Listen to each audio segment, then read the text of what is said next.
When was the last time you woke up without an alarm and felt truly rested? What if I told you that right now, reading this, you might be as impaired as someone who's been drinking? What if the thing we sacrifice most is the thing we need most? What if we're all part of an experiment and no one told us? Every night, a third of humanity lies down and does something extraordinary. They surrender consciousness, they become vulnerable, they trust that the world will still be there when they wake up. Sleep. We spend a third of our lives doing it. Every animal on Earth does it. Evolution kept it despite the dangers. So why are we trying so hard to do less of it? And what is it costing us? Here's something that should terrify you. After 17 hours without sleep, your cognitive performance matches someone with a blood alcohol level of 0.05%. That's the legal drunk driving limit in most of Europe. After 24 hours, you're at 0.10. That's above the legal limit everywhere in America. But here's the difference. We would never brag about driving drunk. We'd never post on LinkedIn about how we drove home wasted. We'd never admire a CEO who showed up to meetings intoxicated. But sleep deprivation, that's a badge of honor. We celebrate it, we reward it, we build entire cultures around it, and people are dying because of it. April 26, 1986. Chernobyl, the worst nuclear disaster in history. The engineers who made the fatal errors had been awake for over 24 hours. March 24, 1989. The Exxon Valdez runs aground in Alaska. 11 million gallons of oil spill into pristine waters. The third mate steering the ship, running on too little sleep. January 28, 1986. The Space Shuttle Challenger explodes 73 seconds after launch. 7 astronauts die. The investigation found that key decision-makers had slept less than 2 hours the night before. These aren't isolated incidents, they're symptoms. Every year, drowsy driving causes over 100,000 crashes in America alone, 1,500 deaths, 71,000 injuries, and that's just driving. In hospitals, sleep-deprived residents make 36% more serious medical errors. The question isn't whether sleep deprivation kills, it's how many. Let's talk about money, because if health doesn't convince you, maybe economics will. Sleep deprivation costs the United States economy up to $411 billion every single year. That's 2.28% of the entire GDP, more than the total economic output of countries like Ireland or Portugal. Where does it go? $95 billion in healthcare costs, $45 billion in lost workplace productivity. 1.2 million working days vanish every year. And here's the cruel irony. We sacrifice sleep to be more productive, but sleep deprivation makes us less productive. We're running faster to fall further behind. It's not a trade-off, it's a trap. Somewhere along the way we started believing a lie. That sleep is for the weak, that rest is laziness, that the path to success is paved with exhaustion. Elon Musk famously slept on the Tesla factory floor. He's tweeted about working 120-hour weeks. He's become the poster child for the sleep is optional philosophy. But here's what's interesting.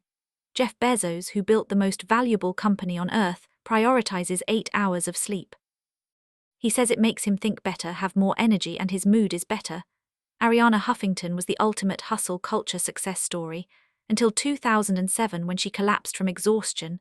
She woke up in a pool of her own blood, having broken her cheekbone on her desk.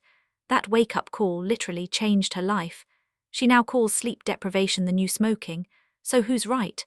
The billionaire who doesn't sleep or the billionaires who do? The science is clear.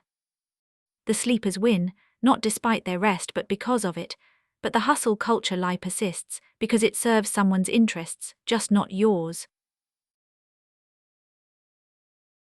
Here's an uncomfortable truth we don't talk about enough.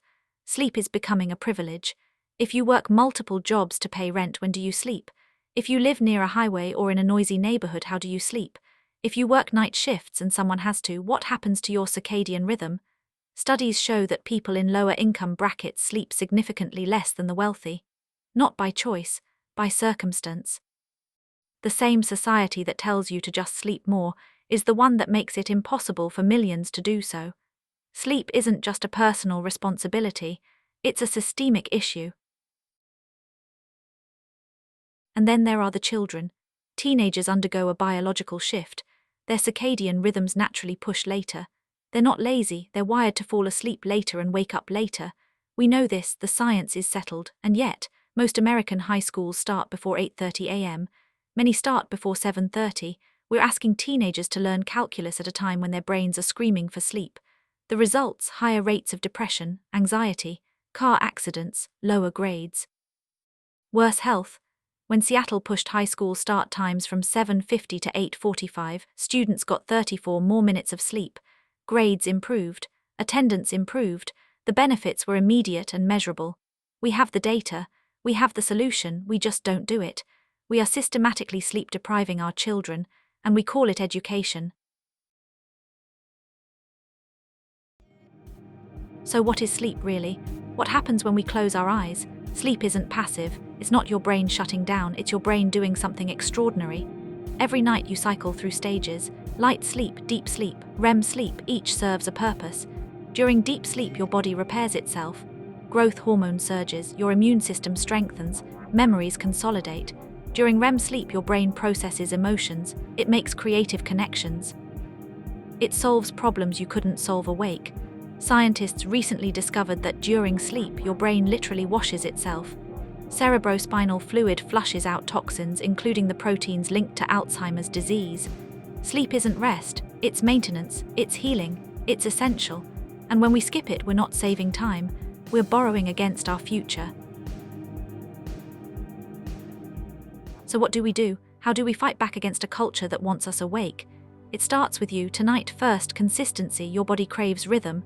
Same bedtime, same wake time, even weekends, your circadian rhythm will thank you. Second, temperature. Your bedroom should be cool. 65 to 68 degrees Fahrenheit. Your body needs to drop its core temperature to initiate sleep. Third, darkness, real darkness. Blackout curtains, no LEDs. Your ancestors slept in caves. Your bedroom should feel like one. Fourth, the phone. It's not the blue light.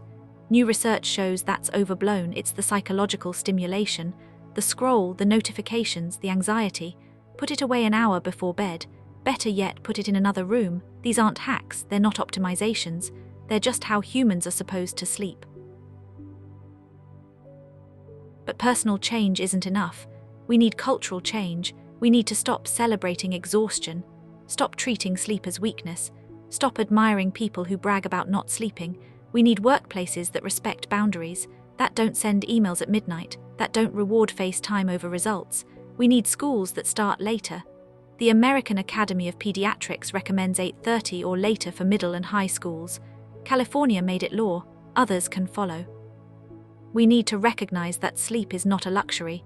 It's not laziness, it's not optional. Sleep is a human right. Tonight when you lie down, you'll do something remarkable. You'll surrender control. You'll trust the darkness. You'll let your brain do what it evolved to do over millions of years. And tomorrow you'll wake up, not to an alarm screaming at you, but naturally. Rested, ready. That's not a fantasy, that's not a luxury. That's what sleep is supposed to feel like. We've been told that rest is the enemy of success, that sleep is what we sacrifice to get ahead. But the science says otherwise. The data says otherwise. The bodies piling up say otherwise. The most radical thing you can do in a world that never stops is close your eyes. Sleep well.